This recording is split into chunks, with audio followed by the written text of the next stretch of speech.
सलोनी और निशा आज टाइम से उठ गए थे। सलोनी रेडी हो रही थी, तब तक निशा नीचे चाय पीने चली गई थी। वही होटल के रेस्टोरेंट में एक टेबल पर बैठ गई और आयुष से मैसेज पर बात करने लगी। हाय मैम, आपकी वो फ्रेंड नहीं आई चाय पीने? होटल के उसी मैनेजर ने निशा से आकर पूछा। इसको क्या मतलब, ये बड़ा जासूस बन रहा है। निशा ने मन ही मन कहा, नहीं वो सो रही है और आप इतना ध्यान मत दीजिए, अपने काम से काम रखिए। निशा ने उसे लतेड़ दिया। मैनेजर मुंह बिगाड़ता हुआ चला गया। सलोनी तैयार होकर नीचे आई। उसने आसमानी रंग का सूट पहना था, बहुत प्यारी लग रही थी। आते टाइम सलोनी ने मैनेजर को उसे घूरता पाया तो सलोनी ने भी उसको आंखें दिखा दी। मैनेजर चुपचाप चला गया। सलोनी को लगा वो सुधर गया। निशा और सलोनी दोनों स्कूल के लिए निकल गईं। तूने क्या सोचा, फिर माहिर को एक मौका देगी? निशा ने रास्ते में चलते हुए पूछा। तू पागल है निशा, एक ही बात के अलावा तुझे कुछ सूझता नहीं है, सलोनी ने चिढ़कर कहा। निशा को उस टाइम चुप रहना ही सही लगा। शायद टाइम के साथ सब सही हो जाएगा, सोचकर शांत हो गई। दोनों स्कूल पहुंच गई थीं और क्लास में जाकर बैठ गईं। 1 घंटे बाद निशा के मोबाइल पर आयुष का मैसेज आया। लॉन्ग ड्राइव पर चलोगी शाम को, सिर्फ तुम और मैं? नहीं, सलोनी अकेली हो जाएगी, मैं नहीं आऊंगी।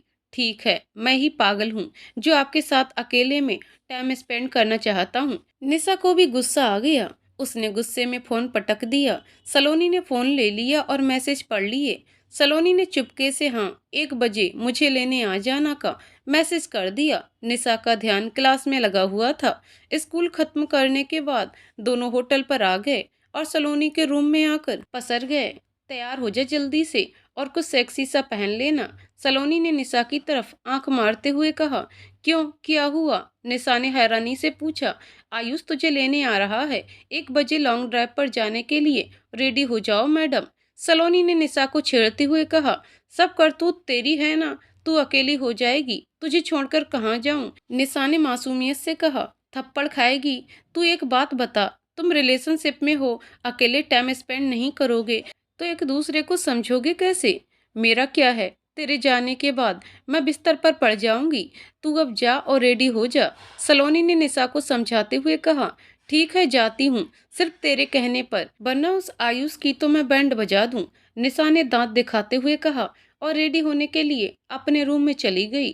तैयार होकर जैसे ही निशा आई, सलोनी तो उसे देखती ही रह गई। येलो क्रॉप टॉप और शॉर्ट्स में बहुत ही धांसू दिख रही थी, बाल भी खोल रखे थे। मैडम, आज तो जैसलमेर पर बिजली गिरा दोगी, और तुझे पहले तो इन कपड़ों में कभी नहीं देखा, पहनकर अच्छी लगती है, सलोनी ने खुश होते हुए कहा। अरे उदयपुर में कहाँ मम्मी पापा ऐसी ड्रेस पहनने देते हैं, वो तो मैं चुपके से लेकर आ गई, सोचा यहाँ अपनी तमन्ना पूरी करूंगी ऐसे कपड़े पहनकर, सलोनी ने आंख मारते हुए कहा। लगभग 1 बजे आयुष होटल पहुंच गया था। उसने निशा को नीचे आने के लिए फोन किया और फिर माहिर को कॉल किया। सुन, हम लोग निकल रहे हैं, तुझे जैसा समझाया था बिल्कुल वैसे ही करना, अपने प्लान में कुछ भी गड़बड़ी नहीं होनी चाहिए, आगे तू अब संभाल लेना, कहकर आयुष ने फोन कट कर दिया। माहिर सोच में डूब गया। आज का दिन उसने और आयुष ने जैसा प्लान किया था वैसा नहीं गया तो क्या होगा। बस भगवान से ही मांग रहा था कि आज सब कुछ अच्छे से हो जाए। निशा नीचे आ गई थी। आयुष के तो आज सच में होश उड़ गए थे। निशा को इन कपड़ों में देखकर उसने निशा के लिए कार का गेट खोला। आज बहुत सुंदर लग रही हो, आयुष ने निशा की आंखों में देखते हुए कहा। थैंक यू, अब गाड़ी चलाओगे? मुझे जल्दी भी आना है, सलोनी अकेली है और मुझे अच्छा नहीं लग रहा उसे ऐसे अकेले छोड़कर जाना, निशा ने कुछ मायूस होते हुए कहा। किसने कहा वो अकेली है, उसका इंतजाम करके आया हूँ मैं, आयुष ने आंख मारते हुए कहा। मतलब समझी नहीं मैं, निशा ने कुछ आश्चर्य से पूछा। माहिर संभाल लेगा उसे। हाय मेरा भोलू राम, कितना सीधा समझती थी, आप तो स्मार्ट निकले, निशा ने कहा और आयुष के गाल पर एक किस कर दी। आयुष शर्मा गया। उसने गाड़ी स्टार्ट करी और दोनों लॉन्ग ड्राइव पर निकल गए। माहिर के दिमाग में प्लान रेडी था। वो सोच रहा था कि सब अच्छे से हो जाए। आज उसने अपना पसंदीदा डेनिम शर्ट पहना था, उसके ऊपर काली जीन्स, किसी हीरो से कम नहीं लग रहा था। तैयार होने के बाद एक बार फिर उसने अपने आप को कांच में देखा। थू थू, किसी की नजर ना लगे हमें, कहकर हंस दिया। उधर सलोनी के पास कुछ था नहीं तो उसने घर पर फोन लगाया और उसकी मम्मी से बात करने लगी। कुछ देर बात करने के बाद वो सोने चली गई। हल्की नींद लगी ही थी कि उसके रूम में नॉक हुआ। वो मन महसूस कर दरवाजा खोलने उठी। उसने जैसे ही दरवाजा खोला, हैरान रह गई। माहिर फूलों का गुलदस्ता लिए दरवाजे पर खड़ा था। माहिर जी, आप यहाँ ऐसे? सलोनी ने थोड़ी हिचकिचाहट से कहा। वो ये आयुष ने निशा के लिए ये गुलदस्ता लाने के लिए भेजा था सुबह, जब वो नाराज हो गई थी, लेकिन तब हम बिजी थे और फोन भी ऑफ हो गया था, इसलिए अभी लेकर आ गया। कहाँ है निशा? माहिर ने नाटक करते हुए कहा। आयुष और निशा तो लॉन्ग ड्राइव पर गए हैं थोड़ी देर पहले, और आप ऐसे दरवाजे पर क्यों खड़े हैं? अंदर आ जाइए। सलोनी ने माहिर को अंदर आने का इशारा करते हुए कहा। हमारा फोन ऑफ था, हो सकता है उसने कॉल किया हो और हमारा फोन लगा ही नहीं हो, माहिर ने सलोनी से कहा। हाँ, ये हो सकता है, पर अच्छा हुआ दोनों के बीच सब सही हो गया, आपके फूल भी बच गए, कहकर सलोनी हंसने लगी। हाँ वो तो है, वैसे आप यहाँ अकेली क्या कर रही हैं? चलिए हम दोनों भी घूम आते हैं, आपको अच्छी सी जगह दिखाते हैं हम, माहिर ने सलोनी की तरफ देखते हुए कहा। हाँ जी चलिए, वैसे भी अकेले बोर हो रही थी, सलोनी ने जवाब देते हुए कहा। ठीक है, मैं नीचे आपका वेट करता हूँ, आप जल्दी से तैयार हो जाइए, माहिर ने वहां से उठते हुए कहा। माहिर, ये गुलदस्ता तो लेते जाइए, अब इसका क्या काम यहाँ? सलोनी ने माहिर को पीछे से आवाज लगाते हुए कहा। आप रख लीजिए, वैसे भी अब वह दुकानदार वापस नहीं लेगा, कहकर माहिर चला गया। माहिर अंदर ही अंदर बहुत खुश था। उसका लाया हुआ गुलदस्ता सही हाथों में जो पहुंच गया था। माहिर वहां से निकलकर रिसेप्शन काउंटर पर आ गया था। गुड मॉर्निंग सर, कैसे हो आप? रिसेप्शनिस्ट ने माहिर से कहा। गुड मॉर्निंग, हम अच्छे हैं। वैसे आपने जो भी किया है हमारे लिए, उसके लिए बहुत शुक्रिया, आपका बहुत योगदान है सलोनी और हमें मिलाने में, माहिर ने रिसेप्शनिस्ट का शुक्रिया अदा करते हुए कहा। नहीं सर, आप ये क्या बोल रहे हैं? आप इतना करते हैं हमारे लिए, इतना तो हम कर सकते हैं, और बस आप जल्दी से सलोनी मैम को अब हमारी भाभी बना दीजिए, रिसेप्शनिस्ट ने खुश होते हुए कहा। वो भी जल्द ही होगा, कहकर माहिर के गाल लाल हो गए। सर और मैम वापस कब आ रहे हैं, कुछ पता है आपको? रिसेप्शनिस्ट ने माहिर से पूछा। शायद नेक्स्ट वीक तक आ जाएंगे, माहिर ने कुछ गंभीर होते हुए कहा। उधर सलोनी को कुछ समझ नहीं आ रहा था कि वो क्या पहने। बहुत देर सोचने के बाद उसने एक रेड कलर की कुर्ती उठाई और नीचे ब्लू जीन्स डाल दी, आंखों में काजल लगाया और बाल खुले छोड़ दिए। निकलने से पहले खुद को एक बार कांच में देखा, उसे कुछ मिसिंग लगा। अरे कान में तो कुछ पहना ही नहीं, कहकर उसने छोटी छोटी बालियां कान में डाल दी और नीचे आ गई। माहिर सलोनी को लाल कलर में देखकर बहुत खुश हुआ। हाय हमारी परी, लाल कलर में इतनी खूबसूरत लग रही है, जल्द ही लाल जोड़े में देखेंगे आपको, माहिर ने खुद से कहा। सलोनी सीधा माहिर के पास आ गई, जो कि अभी तक उसके ख्यालों में खोया हुआ था। माहिर चलें, सलोनी ने माहिर की तरफ देखते हुए कहा।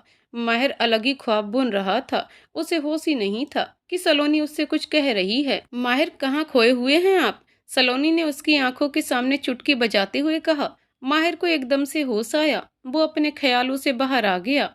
अरे आ गई आप, चलिए हम चलते हैं, माहिर ने सलोनी की तरफ देखते हुए कहा। मैं तो कब से आ गई थी, आप ये पता नहीं कौन से सपने में खोए हुए थे, सलोनी ने मासूमियत से कहा। हाँ, आपके ही सपने देख रहे थे, माहिर ने बड़बड़ाते हुए कहा। कुछ कहा आपने? सलोनी ने हैरानी से माहिर की तरफ देखते हुए कहा। जी नहीं, कुछ नहीं कहा हमने, माहिर ने हड़बड़ाते हुए कहा।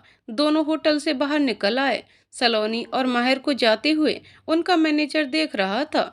उसने गुस्से से दीवार पर अपना हाथ दे मारा। सलोनी, आज ऑटो कर लें, वो एक्चुअली आज हम कार नहीं ला पाए, वो सुबह से ही कार आयुष के पास थी और हमारा फ़ोन भी ऑफ है, तो हम कुछ इंतजाम भी नहीं कर पाए, माहिर ने अपनी बेबसी जाहिर करते हुए कहा।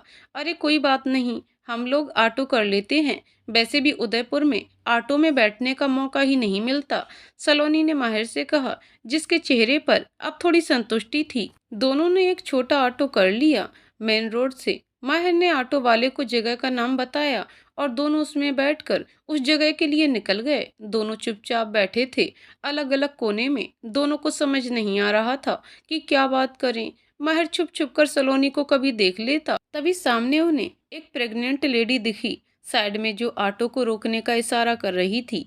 चूंकि ऑटो प्राइवेट था, इसलिए ऑटो वाले ने रोका नहीं, लेकिन माहिर ने ऑटो वाले को रोकने के लिए बोला। उसे अच्छा नहीं लगा, इस हालत में किसी लेडी को इग्नोर करना। आप अंदर आ जाइए, हम दोनों एडजस्ट कर लेंगे, माहिर ने कहा जैसे ही ऑटो उस लेडी के पास आकर रुका। Thank you so much. बहुत से ऑटो इग्नोर करके आगे बढ़ गए थे। इस हालत में खड़ा भी नहीं हुआ जा रहा था। उस लेडी ने बैठते हुए कहा। लेडी एंट्रेस के कॉर्नर सीट पर बैठी थी, सलोनी बीच में और माहिर दूसरे कॉर्नर पर।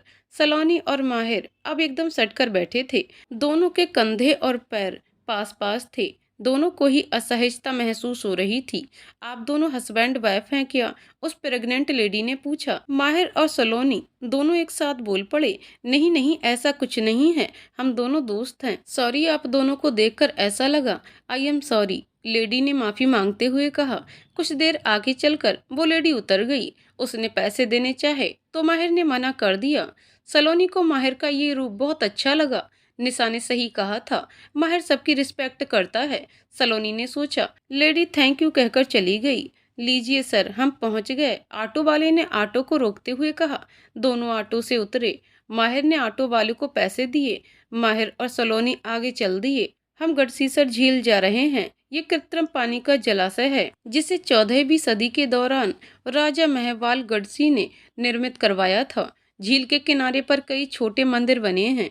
आपको पता है, पर्यटक झील पर कई प्रवासी पक्षियों को देख सकते हैं। माहिर ने सलोनी को झील के बारे में बताते हुए कहा। सलोनी और माहिर प्रवेश द्वार पर पहुंच गए थे। सलोनी बड़े ध्यान से सब देख रही थी। उसने देखा कि झील का प्रवेश द्वार तिलोन की पोल के जरिए था। इसके मेहराबों को शानदार और कलात्मक ढंग से पीले बलुआ पत्थर से बनाया गया था। तिलों के पोल को हिंदू देवता विष्णु की मूर्ति से सजाया गया था जो 1908 में स्थापित की गई थी। उसे ये सब बड़ा रोमांचक लग रहा था। दोनों अंदर पहुंच गए। बहुत ही सुंदर नजारा था। लोग झील में बोटिंग कर रहे थे, कुछ सेल्फी में बिजी थे। माहिर और सलोनी वहां बने घाट पर बैठ गए। आपको बोटिंग करनी है? माहिर ने सलोनी से पूछा, जो सामने झील को देख रही थी। नहीं, मुझे नहीं करनी, यहीं बैठते हैं ना, बहुत शांति है। सलोनी की नज़र अभी भी सामने थी। सलोनी की नज़र सामने थी और माहिर की नज़र सलोनी पर। सलोनी के चेहरे पर आया सुकून माहिर को बहुत अच्छा लग रहा था। वो एकटक उसे ही देखे जा रहा था।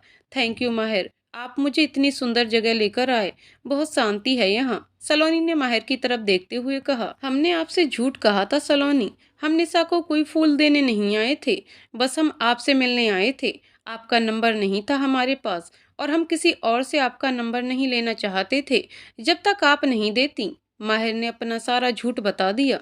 सलोनी को पता नहीं माहिर का झूठ बोलना बिल्कुल नहीं खला। वो बस जवाब में मुस्कुरा दी। माहिर को अब हल्का महसूस हो रहा था।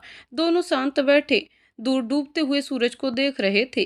कहते हैं डूबते सूरज को कभी नहीं देखना चाहिए, नेगेटिव वॉइस आती है, लेकिन मैं हमेशा डूबते सूरज को ही देखना पसंद करती हूँ क्योंकि डूबता सूरज एहसास करवाता है कि अगर वो डूब रहा है तो दोबारा रोशनी लेकर आएगा। सलोनी ने माहिर की तरफ देखते हुए कहा। माहिर को सलोनी की ये बात बहुत अच्छी लगी। उसके दिल में सलोनी के लिए और प्यार बढ़ गया। पास में बहुत सारे मंदिर हैं, आप देखना चाहेंगी? माहिर ने सलोनी से पूछा। सलोनी ने हाँ में जवाब दिया। दोनों उठकर पास ही बने मंदिर गए। माहिर बाहर ही रुक गया। आप अंदर क्यों नहीं आ रहे? सलोनी ने हैरानी से कहा। आप जाइए, हम यहीं खड़े हैं, हमारी इनसे बनती नहीं है, माहिर ने सलोनी से बिना नजरें मिलाए कहा। सलोनी माहिर को इस वक्त कुछ सवाल करके ठेस नहीं पहुंचाना चाहती थी। वो अकेली अंदर चली गई। मंदिर बहुत सुंदर था। कुछ देर बाद सलोनी बाहर आ गई। माहिर वहीं इंतजार कर रहा था। दोनों चुपचाप आगे चल दिए। माहिर सलोनी को एक रेस्टोरेंट में लेकर गया जो झील किनारे था। दोनों ने खाना ऑर्डर किया। हमें मालूम है आपके दिमाग में क्या चल रहा है कि हम भगवान में क्यों नहीं मानते, माहिर ने सलोनी की नज़रें पढ़ते हुए कहा। ऐसा कुछ नहीं है माहिर, सलोनी ने नज़रें चुराते हुए कहा। वक्त आने पर सब कुछ बता देंगे हम। वैसे आपके घर में कौन कौन है? माहिर ने बात बदलते हुए कहा। पापा हैं जो मुझे बहुत प्यार करते हैं, मम्मी हैं जो मेरी दिन भर चिंता करती रहती हैं, भैया हैं जो दिन भर ताने देते रहते हैं, भाभी हैं जो बहुत ख्याल रखती हैं। भैया भाभी दोनों बॉम्बे रहते हैं। सलोनी ने सबके बारे में बताते हुए कहा। भैया ताने क्यों देते हैं? माहिर ने पूछा। जो भी हमने किया, जो भी हमारे साथ हुआ, उस बात को लेकर, सलोनी ने कुछ खोए हुए कहा। क्या हुआ आपके साथ? माहिर ने हैरानी से पूछा। सलोनी को समझ नहीं आया कि उसने माहिर के सामने इस बात का जिक्र कैसे कर लिया। क्या हुआ सलोनी, बोलो, क्या हुआ था आपके साथ? माहिर ने फिर पूछा। सलोनी के मुंह से बोल नहीं फूट रहे थे। उसने लंबी सांस ली और कहना शुरू किया, माहिर, अब जो मैं आपको कहने जा रही हूँ उसके लिए मुझे जज मत करना प्लीज। तो सुनिए, बात उन दिनों की है जब मेरे भैया की शादी थी, मतलब 2016 की। तब मैं 20 साल की थी और ग्रेजुएशन के दूसरे साल में थी। भैया की शादी के रिसेप्शन में मुझे एक लड़का दिखा। मैंने सोचा इसे मैंने यहीं तो देखा है, पर फिर इग्नोर कर दिया। फिर सोशल मीडिया पर मैंने भैया की शादी की कुछ तस्वीरें डाली। अगले दिन मुझे उस लड़के की फ्रेंड रिक्वेस्ट आई। मैंने सोचा ये तो वही लड़का है। मैंने उस लड़के की रिक्वेस्ट को एक्सेप्ट कर लिया। हमारी बातें शुरू हुई।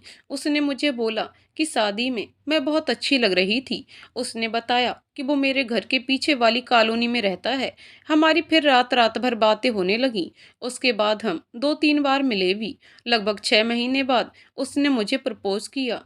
तब तक मैं भी उसे पसंद करने लगी थी। मैंने हाँ कर दिया। मुझे लगा एक ही कास्ट है तो कोई प्रॉब्लम भी नहीं होगी। हम दोनों अब रिलेशनशिप में आ गए थे। वह बहुत केयर करता था मेरी, प्यार भी बहुत करता था। उसके पेरेंट्स, उसके फ्रेंड्स, सबको मेरे बारे में पता था। मेरा उसके घर में भी आना जाना शुरू भी हो गया था। हमारे बीच वो सब होने लगा जो एक लड़की और लड़के में होता है। मुझे वो सब पसंद नहीं था, लेकिन उसके कहने पर मैंने सब करा। फिर कुछ टाइम बाद उसकी फैमिली मुझे बार बार शादी के लिए परेशान करने लगी। मेरी हालत मेरी फैमिली से छुप नहीं पाई। उन्होंने मेरी इस हालत का कारण पूछा। मैंने उन्हें सब बता दिया। तब सिर्फ मम्मी और पापा ही थे। पापा ने कहा मुझे कोई तकलीफ नहीं है, पर पहले अपने पैरों पर खड़े हो जाओ, तभी मैं उसकी फैमिली से जाकर बात करूंगा, उससे पहले नहीं। ये बात मैंने उसकी फैमिली को बताई, लेकिन वो मानने को तैयार नहीं थे। उन्हें लगा मैं झूठ बोल रही हूँ। उसकी फैमिली ने उसकी शादी कहीं और तय कर दी। उसने मेरे लिए कोई स्टैंड नहीं लिया। उसने भी मुझसे बात करना बंद कर दिया था। कुछ महीनों बाद उसकी शादी हो गई थी। मैं दुखी रहने लगी थी, पर धीरे धीरे उभर रही थी कि तभी उसका एक दिन मैसेज आया कि वो उस लड़की के साथ खुश नहीं है। उसके बीच ऐसा कुछ नहीं हुआ है और उसको जल्द ही डिवोर्स दे देगा और मेरे पास वापस आ जाएगा। मैंने उसको समझाया कि उस लड़की की जिंदगी बर्बाद ना करे, पर वो नहीं माना। मैं उसकी बातों में आ गई। हम फिर से बातें करने लगे। मैं वापस उसके साथ एक होने के सपने देखने लगी। वो बार बार मुझे किसी होटल में मिलने के लिए बोलता और कहता कि वापस वो ही सब करते हैं और वो मेरे बिना रह नहीं पा रहा। लेकिन इस बार मुझे उसकी नीयत सही नहीं लगी और मैंने हर बार उसकी बात को टाल दिया कि तभी मुझे कहीं से पता पड़ा उसकी वाइफ प्रेग्नेंट है। मैं उस दिन पूरा टूट गई। मुझे समझ नहीं आया कि मेरे साथ क्या हो गया। मैंने उससे पूछना चाहा तो उसने मुझे हर जगह से ब्लॉक कर दिया। मैं कभी उस चीज से निकल नहीं पाई।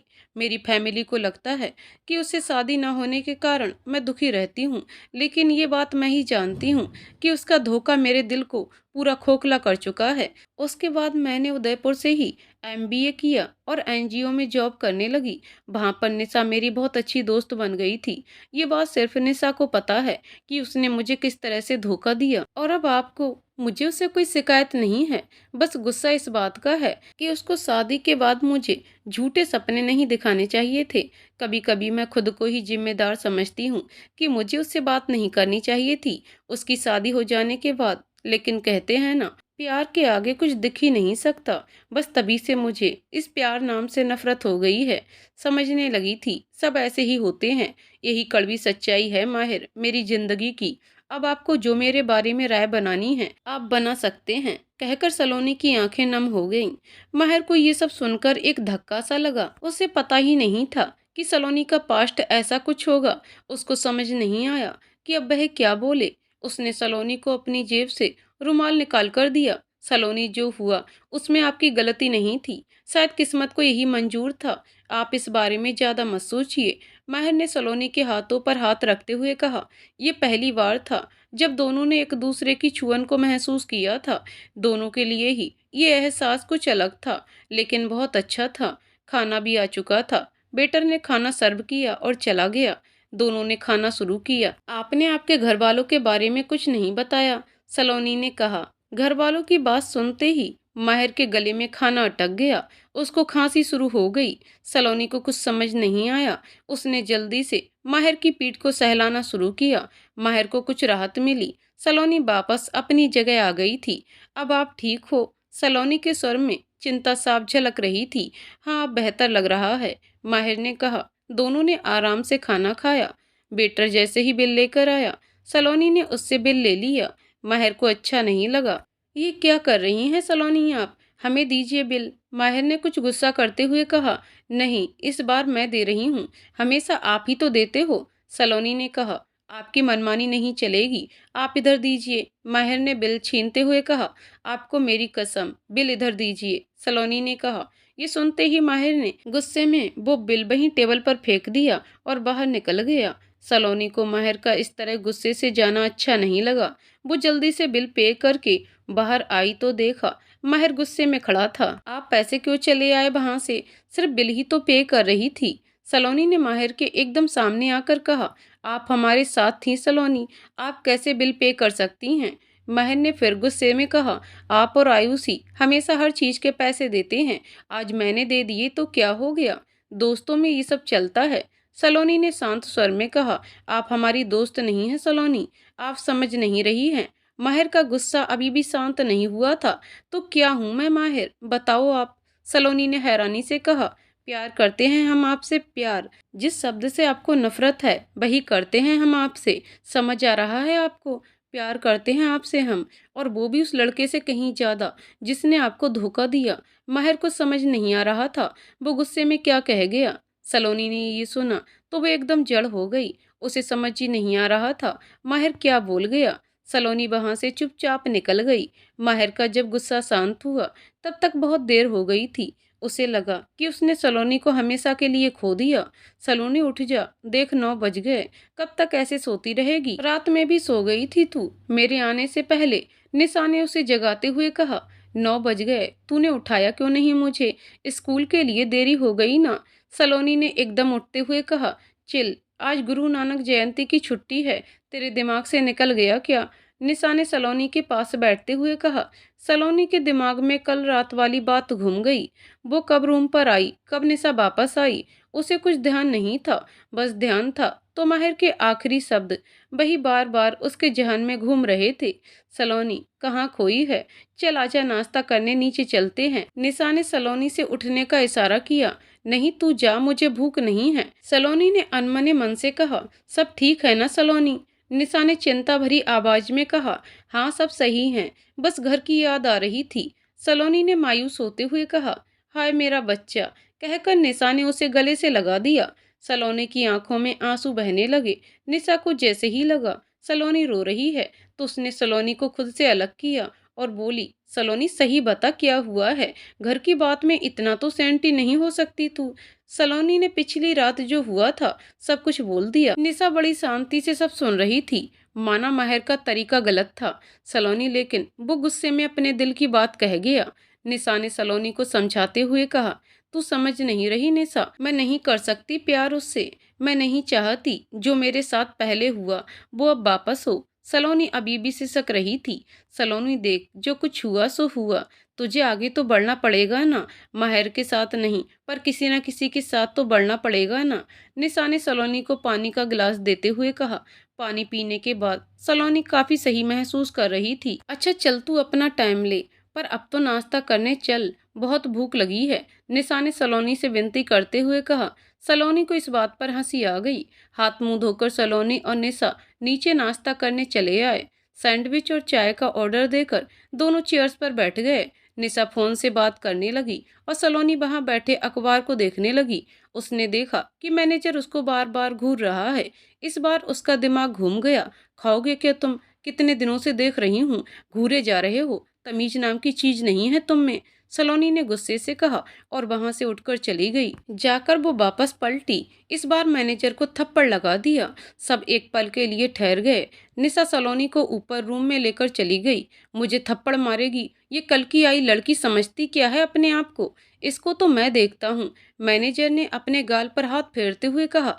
तूने बहुत सही किया, अब सीधा हो जाएगा, निशा ने सलोनी से कहा। इतने दिन से देख रही हूँ यार, परेशान कर दिया है ताड़ ताड़ कर। आज सोचा इसकी क्लास ही ले लूं। सलोनी ने बेड पर बैठते हुए कहा। माहिर से बात हुई कुछ कल के बाद। निशा ने एकदम शांति से कहा। तूने फिर माहिर का नाम लिया? उस झूठे लड़के से मुझे कोई बात नहीं करनी, सलोनी ने गुस्सा करते हुए कहा। उसने झूठ क्या कहा सलोनी? उसने बस अपनी फीलिंग्स बताई है तुझे। हाँ, थोड़ा गुस्सा हो गया होगा, बट इट्स ओके यार। उसकी आंखों में तेरे लिए प्यार साफ दिखता है, निशा ने कहा। तू प्लीज अब माहिर का नाम लेना बंद करेगी? मुझे नहीं लगता अच्छा, सलोनी ने सर झुकाकर कहा। निशा चुप हो गई और अपने रूम में नहाने के लिए चली गई। सलोनी अकेली रूम में बैठी सोचती रही कि माहिर ने ऐसा क्यों किया, अचानक ऐसे प्यार का इजहार कैसे कर सकता है। तभी उसके रूम की घंटी बजी। सलोनी उठी और रूम का दरवाजा खोला और चौंक गई। सामने माहिर घुटनों के बल बैठा था और हाथ में सॉरी का कार्ड और टेडी बियर था। सॉरी सलोनी, कल गुस्से में कुछ भी बोल गए हम, हमें सच में माफ कर दो। आज के बाद कुछ नहीं बोलेंगे हम, माहिर ने खड़े होते हुए कहा। नहीं माहिर, मैंने आप पर ट्रस्ट किया था और आपने उस ट्रस्ट को तोड़ दिया है। आप प्लीज आज के बाद मुझसे कोई बात मत करिएगा और आप प्लीज यहाँ से चले जाइएगा, सलोनी ने अपने हाथ जोड़ते हुए कहा। माहिर वहां से चला गया। होटल से बाहर निकलकर उसने टेडी बियर और कार्ड वहीं रोड पर फेंक दिए। आज पहली बार उसकी आंखों में आंसू थे, जिसका कारण सलोनी थी। माहिर कुछ समझ नहीं पा रहा था कि उसको सलोनी से इतना प्यार कैसे हो गया। उसने अपने मन में सोच लिया था कि अब वो सलोनी से अब कभी परेशान नहीं करेगा जब तक उसे खुद एहसास ना हो जाए। उधर सलोनी ने माहिर के जाने के बाद अपना रूम लॉक कर दिया और बेड के एक कोने में जाकर बैठ गई। बस उसकी आंखों से बरबस आंसू बहे जा रहे थे। उसे भी समझ नहीं आ रहा था कि क्या हो रहा है उसके साथ। दिल हल्का होने के बाद वो उठी और बाथरूम की ओर बढ़ गई। नहा धोकर बाहर आई तो देखा निशा रूम में ही बैठी थी। चल बाहर चलते हैं, आज सिर्फ तू और मैं, निशा ने कहा। नहीं यार, मन नहीं हो रहा कहीं जाने का, सलोनी ने अनमने मन से कहा। तू चल रही है या तुझे उठाकर ले जाऊं? निशा ने झूठा गुस्सा दिखाते हुए कहा। सलोनी इस बात पर हंस दी। उसने सोचा बाहर जाने से थोड़ा अच्छा लगेगा और वो सलोनी का दिल तोड़ना नहीं चाहती थी, इसलिए रेडी हो गई। दोनों मार्केट में चल दिए। निशा को उसकी मम्मी के लिए साड़ी खरीदनी थी। निशा और सलोनी साड़ी देखने लगी। उन्होंने 2-3 साड़ी खरीदी और बिल भरने काउंटर पर आई। निशा जब तक बिल भर रही थी, सलोनी बाहर आ गई। बाहर खड़े खड़े उसकी नजर एक गुब्बारे बेचने वाली लड़की पर गई, जिसकी उम्र लगभग 10 वर्ष की थी। वो सबसे गुब्बारे लेने की मिन्नत कर रही थी, लेकिन उससे कोई भी गुब्बारे नहीं खरीद रहा था। अचानक वहां से माहिर गुजरा। उस लड़की ने माहिर से भी मिन्नत करी। माहिर हंस दिया। उसने बच्ची से सारे गुब्बारे खरीद लिए थे। बच्ची खुशी से उछल पड़ी और वहां से चली गई। माहिर कुछ देर गुब्बारे हाथ में पकड़े खड़ा रहा। फिर उसने आंखें बंद करके विश मांगी और सारे गुब्बारे हवा में उड़ा दिए और वहां से आगे चला गया। सलोनी के चेहरे पर ये सब देखकर मुस्कुराहट आ गई, लेकिन अगले ही पल मायूसी भी, क्योंकि उसे वह सब याद आ गया जो माहिर ने बोला था। चलें यार, फिर यहीं रहना है, निशा ने पीछे से आते हुए कहा। सलोनी ने हाँ में सर हिला दिया और दोनों वहां से निकल गए। रोड पर आकर दोनों ने पानी पूरी का ठेला देखा और दोनों वो खाने रुक गए। जी भरकर दोनों ने पानी पूरी खाई। फिर दोनों होटल पहुंच गए। दोनों कुछ देर आराम करने के लिए लेट गए।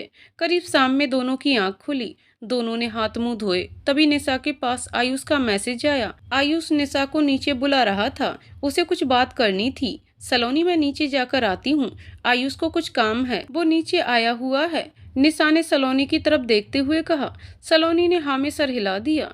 निशा नीचे चली गई। सलोनी बालकनी में आ गई। दूर कहीं उसे सूरज डूबता हुआ दिखाई दे रहा था, लेकिन आज उसे वही बेचैनी महसूस हो रही थी जो इस शहर में आने से पहले हो रही थी।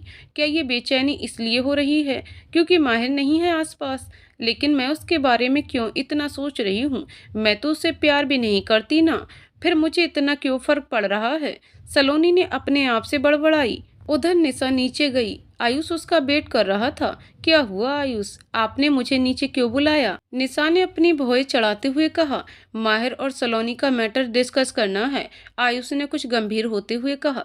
माहिर को सलोनी से ऐसे बात नहीं करनी चाहिए थी। उसको एकदम से अपनी फीलिंग्स जाहिर नहीं करनी चाहिए थी। सलोनी को समझने का मौका नहीं मिला। निशा ने कहा, देखो निशा, माहिर सलोनी से बहुत प्यार करता है, और अभी से नहीं, बहुत पहले से। लेकिन वो सब मैं तुमको बाद में समझाऊंगा, पर अभी कुछ ऐसा करना पड़ेगा जिससे आपकी दोस्त को समझ आए कि वो भी माहिर को चाहती है। आयुष ने कहा, पहले ये बताओ कि माहिर कब से सलोनी से प्यार करता है?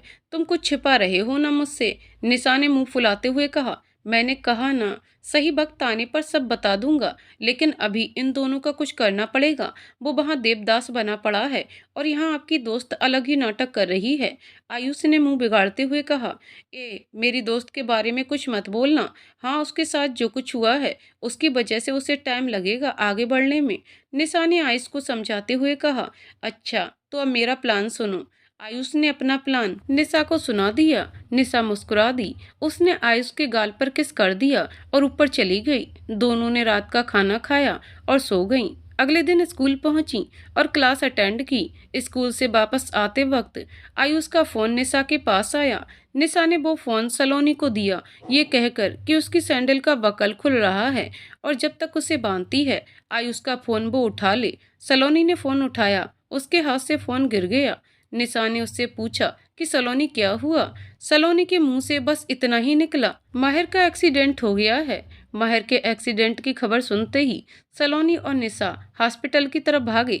निशा मन ही मन खुश हो रही थी कि आयुष और उसका बनाया हुआ प्लान सक्सेसफुल रहा। दोनों हॉस्पिटल पहुंची और जैसे ही रूम में पहुंची निशा के तो होश ही उड़ गए। माहिर के सीधे हाथ में वाकई में प्लास्टर बंधा था और डॉक्टर उसे हिदायत दे रहे थे। वो चुपके से आयुष के पास आई और उसको साइड में लेकर गई। ये क्या हुआ माहिर को? कहीं आपने सच में तो माहिर का एक्सीडेंट नहीं करवा दिया?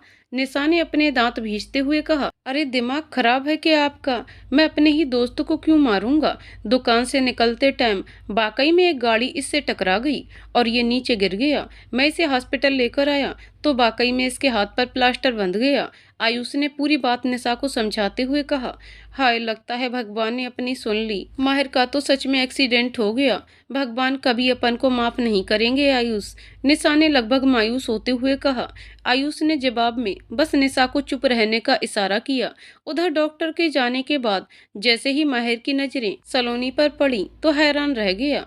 सलोनी की आंखें भर आईं। माहिर को इस हालत में देखकर वो माहिर के पास आई और पास ही लगे स्टूल पर बैठ गई। दोनों की ही आंखों में आज सुकून बिखरा था।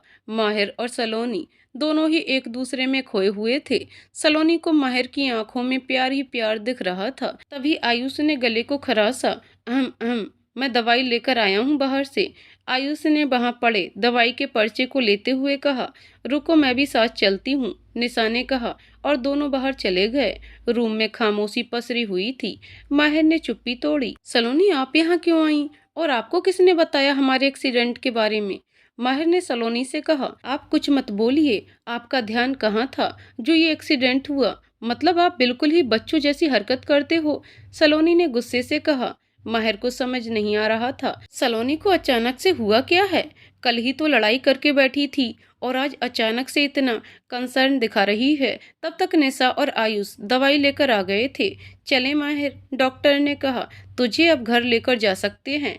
आयुष ने माहिर के पास बैठते हुए कहा। हम दोनों भी चलेंगे माहिर के घर, सलोनी ने आयुष से कहा। माहिर और आयुष दोनों एक दूसरे की तरफ देखने लगे। बेचारे फंस गए थे, अब क्या करते। आयुष किसी के फोन आने का नाटक करके कुछ देर बाहर चला गया। जब तक सलोनी माहिर का सब सामान बटोर रही थी, आयुष को याद आया कि उसका दोस्त राज रूम लेकर ही रहता है और फिलहाल कुछ दिन के लिए बाहर चला गया है। उसने सोचा वो जरूर मदद करेगा और उसको फोन लगाया। हेलो राज, मैं आयुष बोल रहा हूँ। यार, तेरी एक हेल्प चाहिए थी।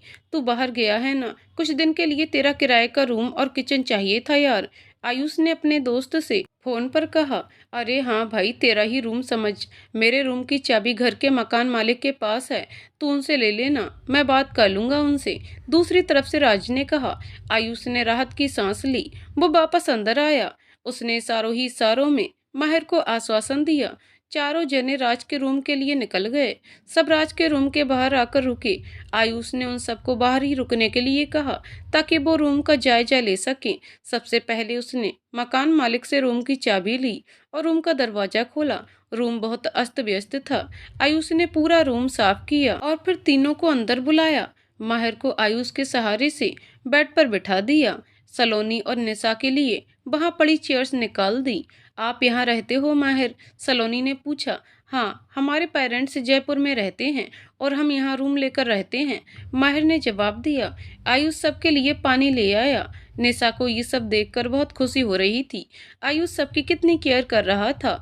आयुष, आप कहाँ रहते हो? सलोनी ने इस बार आयुष से पूछा। मेरा कुछ ही दूरी पर घर है। माँ बाबा और एक बड़े भाई हैं जो झुंझुनू में जॉब करते हैं। मैं माँ बाबा के साथ रहता हूँ, आयुष ने कहा। तो फिर आप तो चले जाओगे घर, उसके बाद माहिर तो अकेले हो जाएंगे, उनका ध्यान कौन रखेगा? सलोनी ने सोचते हुए कहा। अरे आप टेंशन मत लो, जब तक माहिर पूरी तरह से ठीक नहीं हो जाता तब तक मैं रहूंगा इसके साथ। बस दिन में कभी कभी दुकान जाना पड़ेगा, आयुष ने कुछ सोचते हुए कहा। तब तब मैं आ जाऊंगी माहिर के पास, मैं और निशा दोनों, सलोनी ने बात बदलते हुए कहा। आयुष इस बार माहिर की तरफ देखकर मुस्कुरा दिया। आयुष ने मन ही मन भगवान का शुक्रिया किया कि उन्होंने निशा और आयुष को झूठ बोलने से बचा लिया, वरना सलोनी और माहिर के बीच इस झूठ से और भी दूरियां बढ़ जाती। सलोनी ने वहां रखे इंडक्शन पर सबके लिए चाय बनाई। कुछ देर बात करने के बाद दोनों होटल के लिए वापस निकल गईं। जाते जाते दोनों ने माहिर को अपना ख्याल रखने के लिए कहा। होटल रूम में आते ही सलोनी को वापस वही बेचैनी महसूस होने लगी। उसको समझ नहीं आ रहा था कि वो जब माहिर के पास रहती है तब उसे अच्छा महसूस होता है, लेकिन जैसे ही उससे दूर होती है वही बेचैनी उसे घेर लेती है। क्या वो भी माहिर को पसंद करने लगी है? वो ये सब सोच रही थी कि निशा आ गई। माहिर के बारे में सोच रही है ना? निशा ने सलोनी की चुटकी लेते हुए कहा। तू फिर शुरू हो गई ना? इस बार सलोनी के चेहरे पर मुस्कुराहट थी। जो हाल दिल का इधर हो रहा है वो हाल दिल का उधर हो रहा है। जाने जा दिलों के प्यार का अजब सा असर हो रहा है। जो हाल दिल का। निशा ने गाना शुरू कर दिया। सलोनी ने गाना सुनकर निशा पर वहां पड़ा कुशन फेंक दिया और उसके पीछे भागने लगी। निशा आगे आगे और सलोनी उसके पीछे पीछे। दोनों ने थककर एक दूसरे को गले लगा लिया। आज दोनों ही खुश थे। सलोनी के दिल में माहिर के लिए प्यार जागने लगा था और निशा यही सोचकर खुश थी। दोनों ने रात का खाना मंगवाया। खाना खाकर दोनों ही आराम करने चले गए। आज भाग दौड़ की वजह से दोनों को जल्दी नींद आ गई। अगले दिन दोनों स्कूल जाने के लिए रेडी हो गईं। तभी निशा के फोन पर आयुष का फोन आया। उसको कुछ जरूरी काम से शहर से बाहर जाना पड़ रहा था। उसने कहा वो दोपहर तक आ जाएगा, तब तक उन दोनों में से कोई माहिर के पास रुक सके तो अच्छा रहेगा। ये सारी बात निशा ने सलोनी को बता दी। निशा ने सलोनी को माहिर के रूम पर भेज दिया ताकि वो कुछ टाइम माहिर के साथ अकेले बिता सके और खुद स्कूल चली गई। सलोनी माहिर के रूम पर पहुंच गई थी। उसने रूम के बाहर लगी बेल बजाई। रूम माहिर ने खोला, लेकिन जैसे ही सलोनी ने माहिर को देखा उसने अपनी आंखें बंद कर दी। माहिर ने शर्ट नहीं पहन रखा था। माहिर भी हड़बड़ा गया। सलोनी, आप यहाँ कैसे, और वो भी इस वक्त? माहिर ने अपना शर्ट ढूंढते हुए कहा। वो आयुष ने कहा था कि आप अकेले हो, इसलिए मैं आ गई। सलोनी ने माहिर की तरफ पीठ करते हुए कहा। हाँ, वो बाहर गया हुआ है, पर आपके यहाँ आने के बारे में उसने कुछ नहीं बताया, माहिर ने शर्ट पहनते हुए कहा। माहिर की शर्ट पहनते हुए आह निकल गई। हाथ पर प्लास्टर होने की वजह से वो शर्ट सही से पहन नहीं पा रहा था और उसे दर्द भी हो रहा था। सलोनी से ये सब सहा नहीं गया। वो पलटी और उसने माहिर से शर्ट ले लिया। माहिर 2 कदम पीछे हट गया। सलोनी, आप ये क्या कर रही हैं? छोड़िए, हम कर लेंगे, माहिर ने सलोनी से वो शर्ट लेते हुए कहा। दिख रहा है मुझे आप कितना खुद कर रहे हैं, आपको दर्द हो रहा है। माहिर, आप चुपचाप शर्ट इधर दीजिए, सलोनी ने गुस्सा करते हुए कहा। माहिर ने चुपचाप शर्ट सलोनी को थमा दिया और मासूमियत से सलोनी को देखने लगा, जैसे छोटा बच्चा डांट खाने के बाद चुपचाप बैठ जाता है। सलोनी माहिर को शर्ट पहनाने लगी। दोनों एक दूसरे के इतने करीब थे कि दोनों को एक दूसरे की सांसें महसूस हो रही थीं। सलोनी जब शर्ट के बटन लगा रही थी तब उसकी धड़कनें बहुत तेज हो गईं। माहिर का हाल भी बुरा था। वो तो बस चाहता था कि सलोनी को गले से लगा ले, लेकिन अपनी फीलिंग्स को कंट्रोल करने में ही उसने अपनी भलाई समझी। शर्ट पहनने के बाद माहिर बेड पर बैठ गया और सलोनी किचन में से सब्जियां ले आई और सब्जियां काटने लगी। अरे आप ये सब क्यों कर रही हैं? हम बाहर से कुछ ऑर्डर कर लेते हैं। माहिर ने अपना फोन उठाते हुए कहा। आप थोड़ा कम बोलेंगे? मैं दलिया बना रही हूँ और आपको वही खाना पड़ेगा। सलोनी ने माहिर को चुप रहने का इशारा किया। माहिर प्यार से सलोनी को सब्जियां काटता हुआ देख रहा था।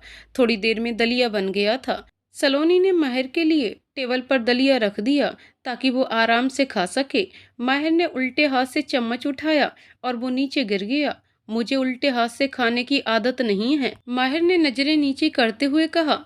सलोनी माहिर के पास आई और माहिर को बेड पर बैठने को कहा और अपने हाथ में चम्मच उठाया और माहिर की तरफ बढ़ा दिया। माहिर एकदम चौंक गया था, लेकिन अगले ही पल उतना ही खुश था। उसने ये सब सपने में भी नहीं सोचा था।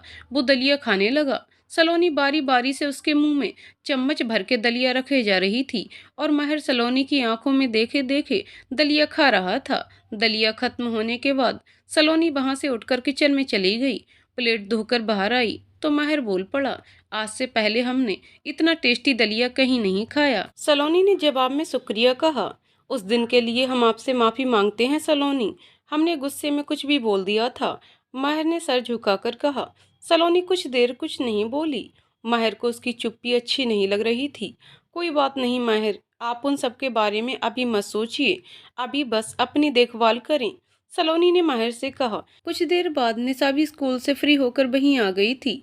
तीनों ने खूब गप्पे मारे। कुछ देर बाद आयुष भी वहीं आ गया था और बाहर से खाना भी लेकर आया था। चारों ने मिलकर खाना खाया। कभी कभी माहिर और सलोनी की नजरें मिल जाया करती।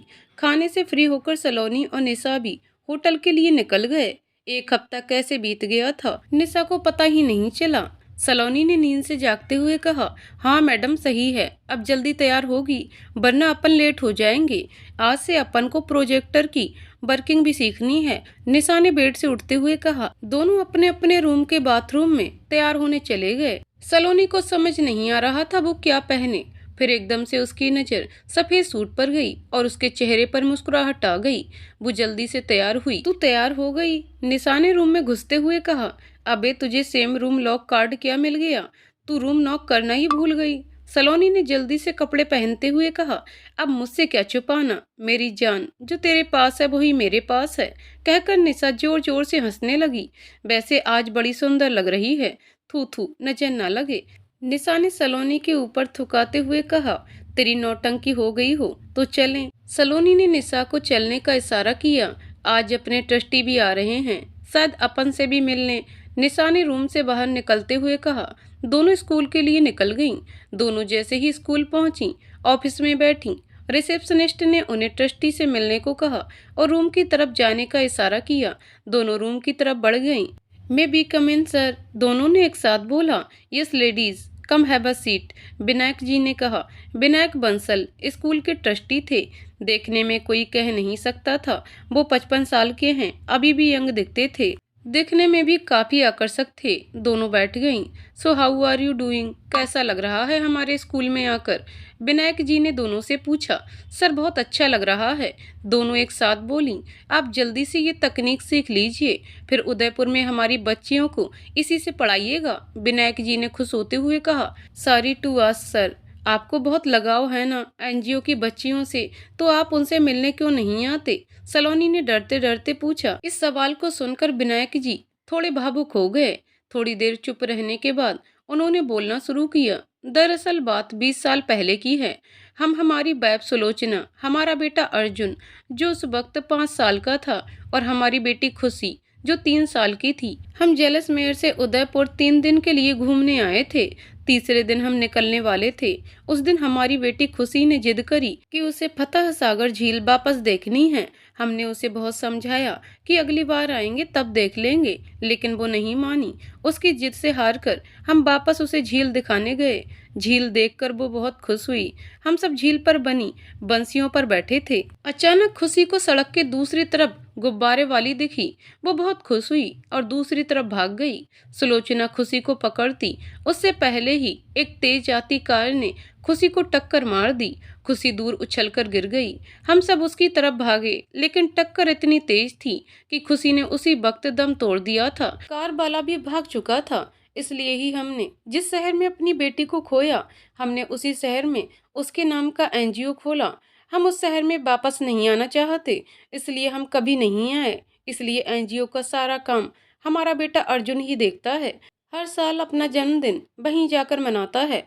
विनायक जी ये सब कह रहे थे और भावुक हो चुके थे। निशा ने वहां पड़े टिश्यू बॉक्स से उन्हें टिश्यू निकाल कर दिया। सलोनी उन्हें बताना चाहती थी कि इस बार उनका बेटा अर्जुन नहीं आया था, लेकिन विनायक जी की हालत देखकर चुप रह गई। हम आपकी तकलीफ समझ सकते हैं सर, मुझे माफ करना, अनजाने में ही सही मैंने आपको ठेस पहुंचा दी। सलोनी ने अपनी नजरें नीची करते हुए कहा, नहीं बेटा जी, कभी कभी दिल का सैलाव निकाल देना चाहिए, इसमें आपकी कोई गलती नहीं है।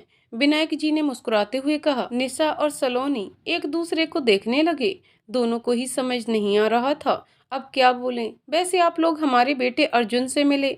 विनायक जी ने दोनों से पूछा। नहीं सर, अभी तक तो नहीं, निशा ने कहा। कोई बात नहीं, अब मिल लेना, उसी के नाम पर ही रखा है हमने स्कूल का नाम, विनायक जी ने गर्व से कहा। दोनों ने बनावटी मुस्कुराहट बिखेर दी। अब आप लोग क्लास में जाइए, खामखा आपका वक्त जाया कर दिया हमने, और कुछ भी तकलीफ हो सीधा हमको बताना, विनायक जी ने कहा। नहीं सर, ऐसा कुछ नहीं है, हम दोनों को आपसे मिलकर अच्छा लगा, आपका बहुत बहुत शुक्रिया, सलोनी ने चेयर से उठते हुए कहा। सलोनी और निशा दोनों बाहर निकल गईं। तूने एक बात नोटिस की? निशा ने कुछ सोचते हुए सलोनी से कहा। क्या? सलोनी ने पूछा। माहिर भी हम करके बोलता है और विनायक सर भी, कहीं ऐसा तो नहीं दोनों में कुछ कनेक्शन हो? निशा ने डिटेक्टिव गिरी बताते हुए कहा।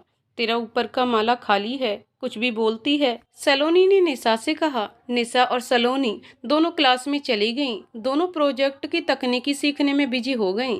अंकल आंटी वापस आ गए हैं, अब तू क्या करेगा? आयुष ने माहिर की तरफ देखते हुए कहा। तभी तो हम उनके सामने नहीं आए अभी तक, और अगर इस हालत में माँ ने हमें देखा तो पूरा जैसलमेर सर पर उठा लेंगी। माहिर ने अपना हाथ का पट्टा दिखाते हुए कहा। कुछ तो करना पड़ेगा ना, तू ऐसे कब तक टालता रहेगा? डॉक्टर ने 1 हफ्ते तक ये प्लास्टर बांधने के लिए कहा है, कब तक घर नहीं जाएगा? आयुष ने माहिर से कहा। पता नहीं यार, अभी तक कुछ सोचा नहीं है, इस प्लास्टर को भी ऐसे गलत टाइम पर मेरे हाथ में बंधना था, माहिर ने मायूस होते हुए कहा। तभी आयुष के फोन पर निशा का फोन आया। हाय आयुष, कहाँ हो तुम? हम फ्री हो गए स्कूल से और अब माहिर के रूम पर जा रहे हैं, आप भी फ्री हो तो वहीं आ जाओ ना, निशा ने कहा। हम दोनों दुकान पर ही हैं, आप दोनों यहीं आ जाओ, हम यहीं वेट कर रहे हैं, आयुष ने कहा और फोन रख दिया। क्या कहा मेरे जीजू ने? सलोनी ने निशा की चुटकी लेते हुए कहा। जीजू का नाम सुनकर निशा शर्मा दी। आयुष से जो भी बात हुई निशा ने सलोनी को बता दी। माहिर की हिम्मत कैसे हुई दुकान पर जाने की? हाथ की ऐसी हालत में भी उनको दुकान पर बैठना है, अभी जाकर खबर लेती हूँ उनकी, सलोनी ने निशा की बात को सुनकर कहा। ओहो, क्या बात है, सलोनी मैडम को माहिर की फिक्र हो रही है, निशा ने सलोनी को आंख मारते हुए कहा। सलोनी झेप गई। दोनों दुकान पर चले गए। आयुष काउंटर पर बैठा था और माहिर दूर कॉर्नर में लगे सिंगल बेड पर बैठा था। निशा जाते ही आयुष के गले से लग गई। फिर उसे याद आया कि दोनों वहां हैं और शर्माकर अलग हुई। निशा ने माहिर के पास जाकर उसका हाल पूछा और फिर वापस आयुष के पास आकर बैठ गई। सलोनी गुस्से में माहिर के पास गई और उसे सुनाना शुरू कर दिया। आपको इस हालत में दुकान पर आने की क्या जरूरत थी? सिर्फ 1 हफ्ता शांति से बैठ नहीं सकते थे आप? सलोनी ने गुस्से में माहिर से कहा। सलोनी गुस्से में बोले जा रही थी और माहिर उसको प्यार से बस देखे जा रहा था। सलोनी की भड़ास जब निकल गई तब माहिर ने उसका हाथ पकड़ा और उसे अपने पास बैठाया। सलोनी शायद इतना हक माहिर को दे चुकी थी, वो माहिर के बगल में बैठ गई। आप अपनी आंखें बंद करिए, माहिर ने सलोनी की आंखों में देखते हुए कहा। पर माहिर क्यों? सलोनी ने कहा। आप कितने सवाल करती हैं, आप करिए ना, फिर हम बताते हैं, माहिर ने कहा। सलोनी ने आंखें बंद कर दी। माहिर ने उसके हाथों को अपने हाथों में ले लिया। सलोनी के पूरे बदन में सिहरन सी दौड़ गई।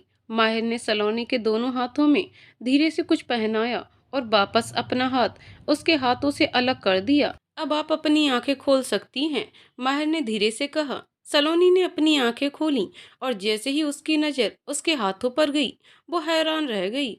माहिर ने उसे वही 2 कंगन पहनाए थे जो सलोनी ने पहली बार इस दुकान पर देखे थे, लेकिन उनके रेट्स की वजह से वापस रख दिए थे। माहिर, ये कंगन तो बहुत महंगे हैं, मैं आपसे ये नहीं ले सकती, प्लीज, सलोनी ने कंगन उतारते हुए कहा, आपको हमारी कसम। आपने पहले हमें आपकी कसम दी थी, आज हम आपको हमारी कसम दे रहे हैं, आप ये कंगन नहीं खोलेंगी। माहिर ने सलोनी का हाथ पकड़ते हुए कहा। सलोनी ने कंगन नहीं उतारे, वो बस उन कंगन को ही निहारे जा रही थी। उस वक्त उसके चेहरे पर आई खुशी माहिर के दिल को ठंडक पहुंचा रही थी। आपको कैसे पता चला हमें ये कंगन पसंद आए थे? सलोनी ने चहकते हुए कहा। काश ऐसा हो जाए, काश ऐसा हो जाए, जो हर चीज आप पसंद करो वह आपकी हो जाए। माहिर का जवाब सुनकर सलोनी खिलखिला दी। अब बस 2 हफ्ते और हैं हम दोनों यहाँ, इसके बाद क्या होगा आयुष? आप मुझे भूल तो नहीं जाओगे ना? निशा ने मायूस होते हुए आयुष से कहा। अरे मेरी जान, आप ऐसी बातें क्यों कर रहे हो? आपको भूलना होता तो आपसे प्यार का इजहार ही क्यों करते? आयुष ने निशा को पुचकारते हुए कहा। पता नहीं, डर लगता है, सेम कास्ट होने के बाद भी अगर अपने पेरेंट्स नहीं माने तो अपना क्या होगा? मैं नहीं जी पाऊंगी आपके बगैर। निशा ने कहा। आप कहो तो आज ही आपको मेरे घर वालों से मिलवा दूं। आयुष ने निशा से कहा। क्या आप सच बोल रहे हैं? निशा ने खुश होते हुए कहा। हाँ, मेरा बच्चा बिल्कुल सही कह रहा हूँ। सलोनी और माहिर को बोलकर आ जाओ, वो दोनों दुकान पर बैठ जाएंगे। आयुष ने निशा से कहा। निशा सलोनी और माहिर के पास आई। सलोनी, आज आयुष मुझे अपने घर ले जा रहा है, उसके मम्मी पापा से मिलने। मैं उसके साथ जाऊं? तू यहाँ माहिर के साथ रुक जाएगी ना? निशा ने आशा भरी नजरों से सलोनी की तरफ देखते हुए कहा। माहिर ने भी दूर बैठे हुए काउंटर पर आयुष को देखा। आयुष ने आंखों ही आंखों में माहिर को आश्वासन दिया। माहिर भी मुस्कुरा दिया। तू श्योर है ना निशा, ये सब कुछ जल्दी नहीं हो रहा? देख, बाद में ऐसा ना हो तेरा दिल टूट जाए, इसलिए जो कर रही है सोच समझ कर करना। सलोनी ने निशा को हिदायत देते हुए कहा। आप जाओ निशा, हम दोनों हैं साथ में। माहिर बीच में बोला। निशा सलोनी के गले मिलकर चली गई। आपके साथ गलत हुआ, इसका मतलब ये नहीं है कि सबके साथ गलत होगा, दुनिया में अच्छे लोग भी हैं। माहिर ने सलोनी से कुछ चिढ़कर कहा। मेरा वो मतलब नहीं था, बस इतना सब जल्दी हो रहा था। निशा और आयुष के बीच तो सलोनी आगे कुछ नहीं बोली, दोनों चुपचाप बैठ गए। थोड़ी देर बाद माहिर ने ऑनलाइन खाना मंगवा लिया। आज दुकान पर दोनों ही काम करने वाले नहीं आए थे, इसलिए माहिर और सलोनी आज अकेले ही थे। थोड़ी देर बाद खाना आ गया। सलोनी ने खाना काउंटर पर जमा दिया और माहिर ने दूसरे हाथ से दुकान का शटर डाउन कर दिया ताकि कोई उन्हें खाना खाते वक्त डिस्टर्ब ना कर सके। माहिर और सलोनी काउंटर पर आकर बैठ गए। दोनों अभी भी चुप थे। सलोनी ने माहिर की तरफ खाने का एक बाइट बढ़ा दिया, क्योंकि उसे पता था माहिर उल्टे हाथ से खा नहीं पाएगा। माहिर भी बिना कुछ कहे खाने लगा। अंदर ही अंदर खुश था, बस बाहर से थोड़ा गुस्सा दिखा रहा था। सलोनी एक बाइट माहिर को खिलाती, फिर एक बाइट खुद खाती। आपका गुस्सा शांत हुआ? सलोनी ने माहिर की तरफ देखते हुए कहा। हम कब गुस्सा थे? माहिर ने जवाब में कहा। हद है, अभी थोड़ी देर पहले निशा के जाने के बाद आपने झाड़ दिया था मुझे। सलोनी ने अपना मुंह फुलाते हुए कहा। माहिर को हंसी आ गई। सलोनी ऐसी हरकत करते हुए और भी प्यारी लग रही थी। सलोनी, हम बस आपको समझा रहे थे कि जो शायद आपके साथ हुआ वो जरूरी नहीं सबके साथ होगा, और आप कब तक उस बात को दिल में रखेंगी? आपको भी आगे बढ़ना चाहिए, माहिर ने सलोनी को समझाते हुए कहा। सलोनी की आंखों में आंसू आ गए थे। माहिर को बिल्कुल अच्छा नहीं लगा। उसने दूसरे हाथ से सलोनी के आंसू पोंछे। मैं कोशिश कर रही हूँ माहिर, लेकिन क्या करूँ, नहीं हो पा रहा मुझसे। मैं रोज सुबह उठने के पहले सोचती हूँ कि आज उस बारे में नहीं सोचूंगी, लेकिन हर दिन वो बात दिमाग में आ ही जाती है। सलोनी ने अपने दिल की बात कही। माहिर समझ नहीं पा रहा था कि वो सलोनी को कैसे समझाए। इतना दर्द भरा था अब भी सलोनी के दिल में। उसने सलोनी को सांत्वना दी और उसे खाने पर ध्यान देने के लिए बोला। उधर आयुष निशा को अपने घर लेकर गया। घर के बाहर ही निशा रुक गई। आयुष, मुझे बहुत डर लग रहा है। आपके मम्मी पापा को मैं पसंद तो आऊंगी ना? अगर पसंद नहीं आई तो? निशा ने घबराते हुए कहा।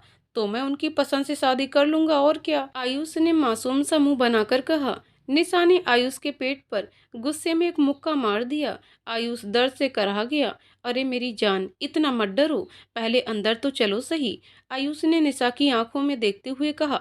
निशा और आयुष दोनों अंदर चले गए। आयुष का घर 3 मंजिला था।